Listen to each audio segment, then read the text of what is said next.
అలాగే సరిపడ YouTube channel వెల్క్రాఫ్ట్ insights YouTube ఛానల్కి మీకు సుస్వాగతం.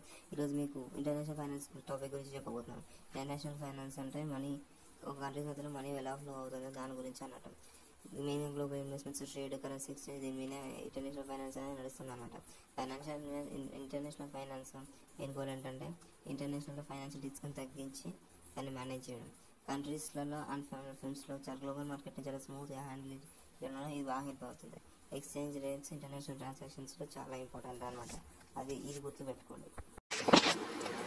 అయితే సెంట్రల్ బ్యాంక్స్ కరెన్సీ వాల్యూస్ని, ఫారెన్ రిజర్వ్స్ని రెగ్యులేట్ చేస్తుంది అనమాట. బ్యాలెన్స్ పేమెంట్స్ అనే నేషనల్ ఎకనామిక్ డీలింగ్ని వరల్డ్ వైడ్గా మంచిగా డీల్ చేస్తుంది.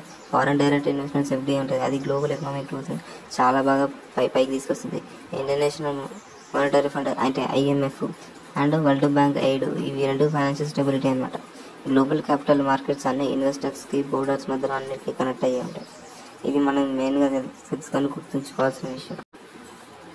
అయితే కరెన్సీ ఫ్లక్చుయేషన్స్ అన్ని ప్రాఫిట్స్ అండ్ ట్రేడ్ కాస్ట్లలో ఎఫెక్ట్ అవుతాయి. మల్టీనేషనల్ కార్పొరేషన్స్ అన్ని కంట్రీస్లలో ఫైనాన్స్ని మేనేజ్ చేస్తూ ఉంటుంది. హెడ్జింగ్ టూల్స్ ఉంటాయి, అంటే ఫార్వర్డ్స్, ఆప్షన్స్, ఇవన్నీ కరెన్సీ రిస్క్ని తగ్గిస్తుంది. ఇది ఇంటర్నేషనల్ ఫైనాన్స్లో చాలా పెద్ద టూల్.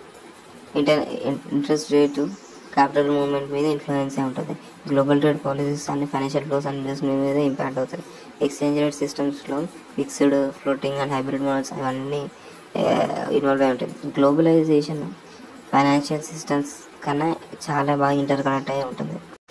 క్రైసిస్ ఒక రీజియన్లో ఉన్న క్రైసిస్ అన్ని మార్కెట్లో వరల్డ్ వైడ్గా ఎఫెక్ట్ అవుతాయి అనమాట. సస్టైనబిలిటీ అండ్ ఎథికల్ ఇన్వెస్టింగ్ ఇవన్నీ ట్రెండ్స్గా ఇంటర్నేషనల్గా ఇన్వెస్ట్ అవుతాయంటే ఒక్క మాటలో చెప్పాలంటే ఇంటర్నేషనల్ ఫైనాన్స్ అన్ని ఎకనామిక్స్లలో గ్లోబల్ నెట్వర్క్లో నిలిచిపోయాయి అన్నమాట.